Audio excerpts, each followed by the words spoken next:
So I hate people who come up here and like sob for 5 minutes, and I'm gonna do that, so you'll have to excuse me. But Mia knows that there are a few things I appreciate more than a well-written letter, so.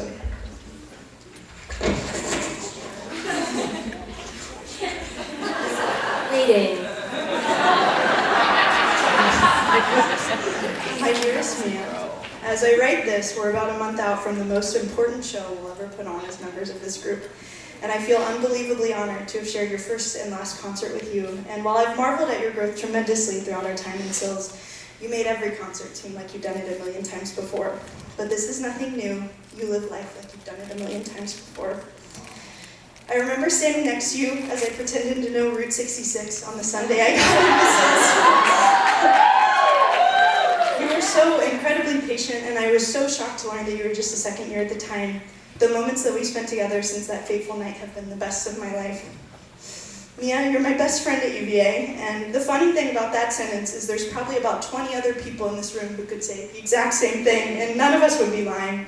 That's the trouble of caring about someone who loves so deeply. You have to share them sometimes. But the magic of being your friend is that it never feels like I have to share you at all, because you're so incredibly kind and hilarious, Mia. I worry I won't have anything funny to say when you aren't a 15-minute walk away from me anymore. And most of my favorite inside jokes start in front of your Wurtland apartment. Many Sills memories have been made there too. You've taught all of us what it means to be a Sill, and there's nothing I could ever do or say to properly express our gratitude.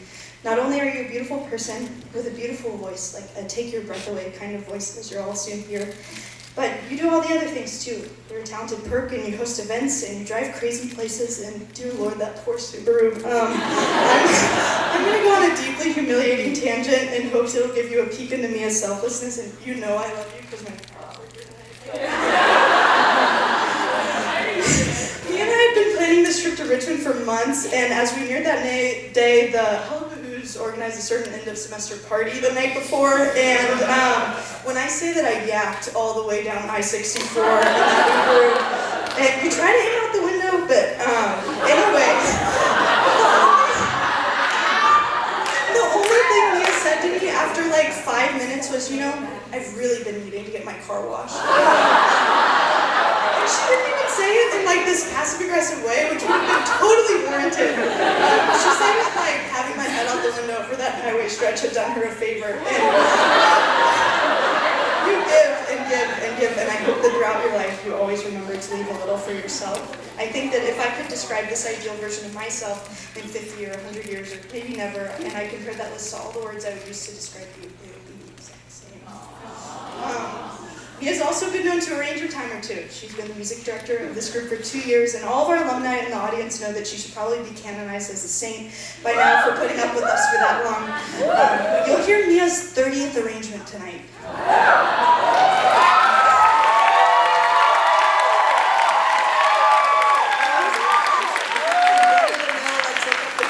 And just like whip something up kind of arrangements. They're beautiful pieces of art, and I want to take a minute to think about what that means. Like thousands of hours of work. We probably owe Mia a lot of money by now, and I'm worried that she's going to come back looking for it later. But Mia, every one of us on this stage has had the chance to stand in front of the art because of one of your arrangements, and thank you for giving us that, and all of the joy and kindness and laughter and everything in between.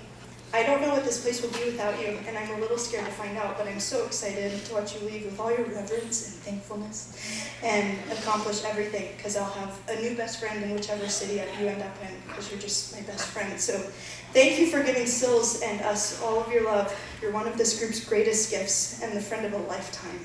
And congratulations on the job well done.